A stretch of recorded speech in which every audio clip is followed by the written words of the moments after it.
Hello बच्चों, कैसे हैं आप सब। स्वागत है आप सभी का फिजिक्स बाय मास चैनल पर। बच्चों, हम सभी HCV सर द्वारा लिखी गई कॉन्सेप्ट ऑफ फिजिक्स बुक की लाइन बाय लाइन पढ़ाई कर रहे हैं, जिसमें बच्चा आज हम चैप्टर 6 की शुरुआत करने वाले हैं। ये चैप्टर भी पिछले दो chapter number 4 the forces, chapter number 5 Newton's laws of motion का ही कंटिन्यूएशन है, ऐसा आप मान सकते हैं। इस चैप्टर में हम सीखेंगे फ्रिक्शन फोर्स कैसे काम करता है, क्योंकि अभी तक की हमारी जो भी पढ़ाई थी उसमें हमने स्मूथ सरफेसेस की बात की, अर्थात हमने हर जगह फ्रिक्शन जीरो माना, फ्रिक्शनलेस सरफेसेस मानी।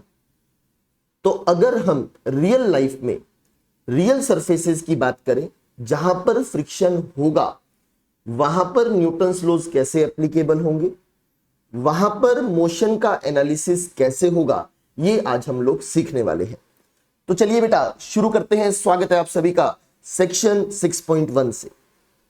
Friction as the component of contact force. Contact force है और फ्रिक्शन उसी कॉन्टैक्ट फोर्स का सिर्फ एक कंपोनेंट है। यहां पर आपको फ्रिक्शन की डेफिनेशन बताई जा रही है। आइए देखते हैं सर कैसे आपको समझाते हैं।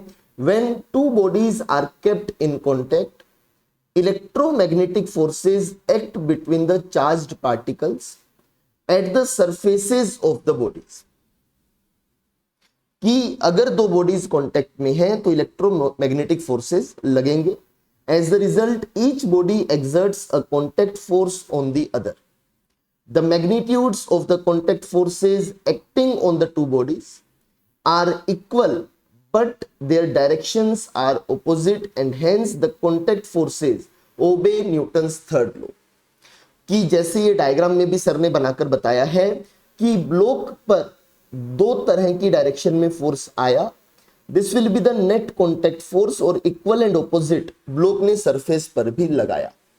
दो बॉडीज इक्वल फोर्स लगा रही है एक दूसरे पर ऑपोजिट डायरेक्शन में, this is Newton's third law. तो ये कॉन्टैक्ट फोर्स की चर्चा हुई।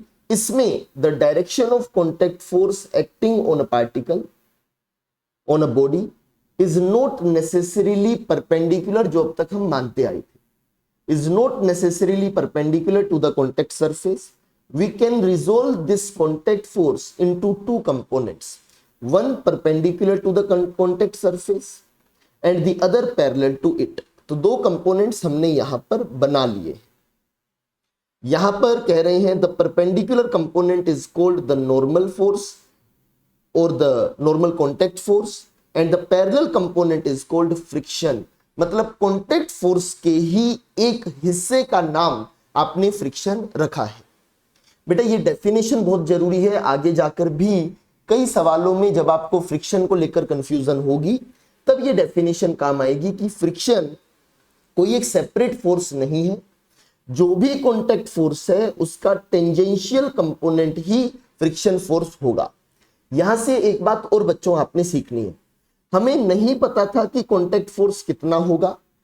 तो जब भी अगर हमें किसी फोर्स की नॉलेज ना हो तो हम उसके दो कंपोनेंट्स मान लेंगे 2D केसेस में। एक कंपोनेंट अलोंग दी सरफेस मान लें, दूसरा परपेंडिकुलर टू दी सरफेस मान लें। दो म्यूचुअली परपेंडिकुलर डायरेक्शंस में आप कंपोनेंट मानकर प्रॉब्लम सॉल्विंग की तरफ जा सकते हैं। जैसे यहां पर हमें कॉन्टैक्ट फोर्स नहीं पता था तो हमने यहां पर दो कंपोनेंट्स बनाए, एक फ्रिक्शन दूसरा नॉर्मल।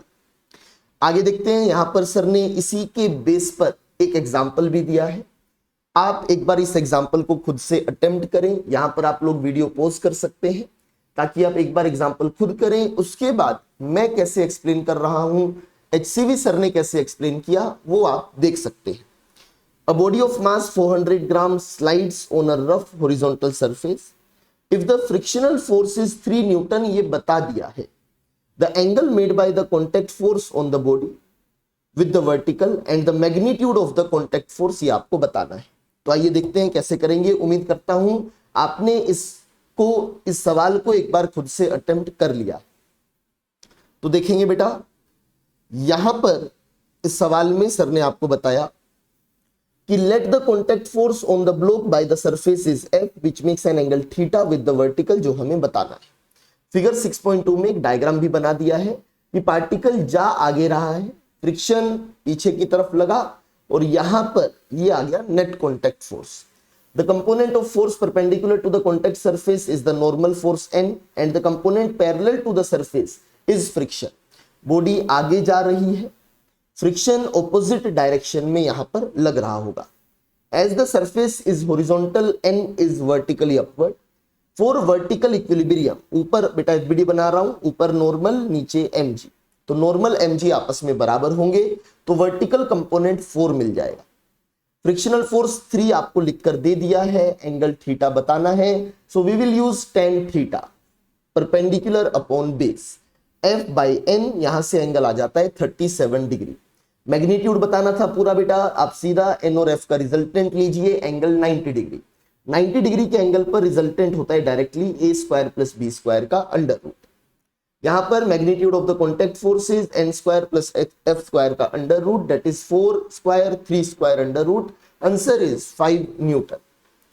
तो यहां पर फ्रिक्शन लिखकर दे दिया तो आप इजीली नेट कॉन्टैक्ट फोर्स बता पाएंगे।